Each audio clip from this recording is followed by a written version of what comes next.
Tonight there are reports that Syrian government deployed tanks and troops near to the central city of Hama are pulling back. The move follows last Friday's demonstration in the city, which was the largest so far against President Bashar al-Assad's regime. President Assad sacked the governor of Hama, apparently for failing to prevent the demonstration. Well, earlier I spoke to Nabila Ramdani, who's a journalist who specialises in Middle East and North Africa. She told me that things may now be getting better for the people of Hama. Well, we've heard that the regime has positioned tanks and snipers outside the city in an attempt to, put a definite end to the uprising and to, use lethal force against essentially peaceful demonstrators. But the latest report we got out of Syria is that the regime is now withdrawing the tanks. So clearly the pressure put on the regime by foreign reporters, even the handful of foreign reporters who have been allowed to come into the country, are now putting pressure on the government because they know that the international community and indeed the world is watching how they're dealing with peaceful demonstrators who want nothing else but basic liberties, essentially. There have been loads of demonstrations over the last few months in Syria. What was different about Friday's demonstration in the city? I think the unprecedented scale of the demonstration in Hama on Friday just shows the sheer determination of the demonstrators to topple a very nasty regime. And it also shows equally the determination of the regime to stay in place. After Bashar al-Assad, the Syrian president, started to engage with its own population, he started to talk about reforms. All of this, is nothing less but a smokescreen. And what the regime is showing now, it's determination to deal with the problem through military action rather than a genuine dialogue and communication with the Syrians. But the sending in of troops and tanks into a city to quell demonstrations does seem like an over-the-top reaction. I wonder if it's just about the size of the demonstration, or is there something about Hama, that city, that's important for the regime there? How, if you like, significant a city is it? Well, Hama is a very significant city in the history of modern Syria. Historically, is very much the bastion of dissidents. And in 1982, Bashar al-Assad's father, Hafez al-Assad, sent his own troops to quell an uprising organized by the Sunni Muslim community, which ended up in the killing of at least 20,000 people. And at the time, Hafez al-Assad sent his own brother at the head of the army to quell brutally the revolt. And there are very sinister parallels with what's going on at the moment, since Bashar al-Assad, the current president, is also sending his own brother, Rifat al-Assad, at the head of the 4th Division to act in the same manner to quell legitimate demonstration with legitimate demands.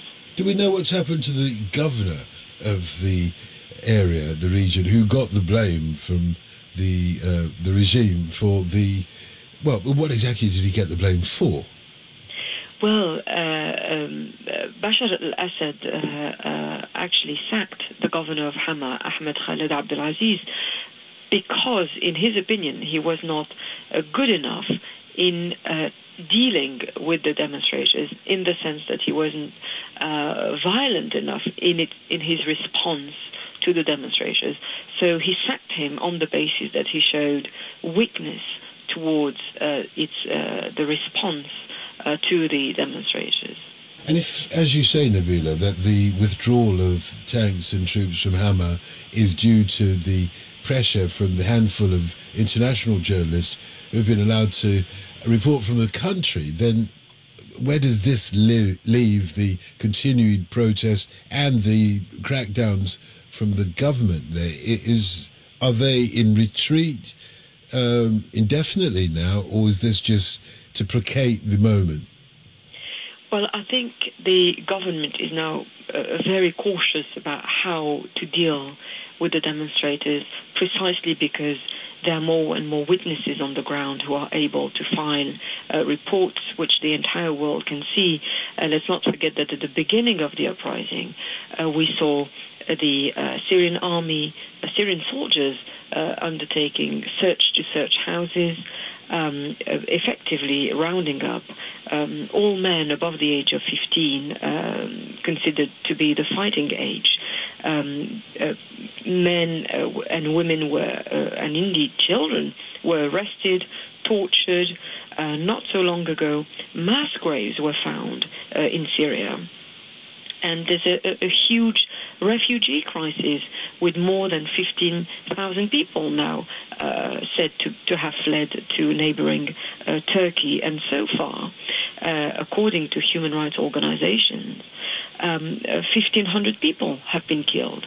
And there are very strong reasons to believe that there are actually more people who have died in all this, precisely because of the lack of reporters on the ground to gather information.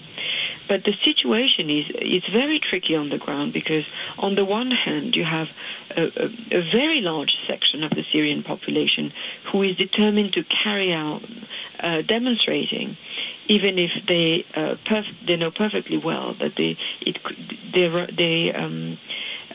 risking their lives in doing so. On the other hand, you have clearly staged pro-regime demonstrations to, in an attempt to try to show the world that the regime is still popular. But you also have, and that's when it gets trickier, you also have genuine supporters of the regime, and these are mainly to be found in the middle classes, especially the business classes, who would like to see some reforms implemented, but they certainly do not want a radical change of regime, because they have an economic stake in the regime and they have an awful lot to lose. So they rather have stability with the lack of freedom that it implies than a radical change of regime. And with these foreign correspondents on the ground, are we likely to see more protest after Friday prayers this week? And also, are we likely to see the spectacle of a government crackdown leading to deaths as a result of the demonstrations? Well, I think the very fact that there are now foreign reporters in Syria, in my opinion, that will be the key to the outcome of it all, because Syria knows that the world is watching every single move that the regime now carries on the demonstrators. So they can't see any other solution than a military crackdown, and it clearly isn't working. And if Syria carries on using lethal force against peaceful demonstrators, then at some point the international community will have to step in, because what's happening in Syria at the moment has blatantly exposed the double standard in the international community's reaction to uprising across the region, and it makes a mockery of what NATO is doing in Libya. That's the journalist Nabila Ramdani.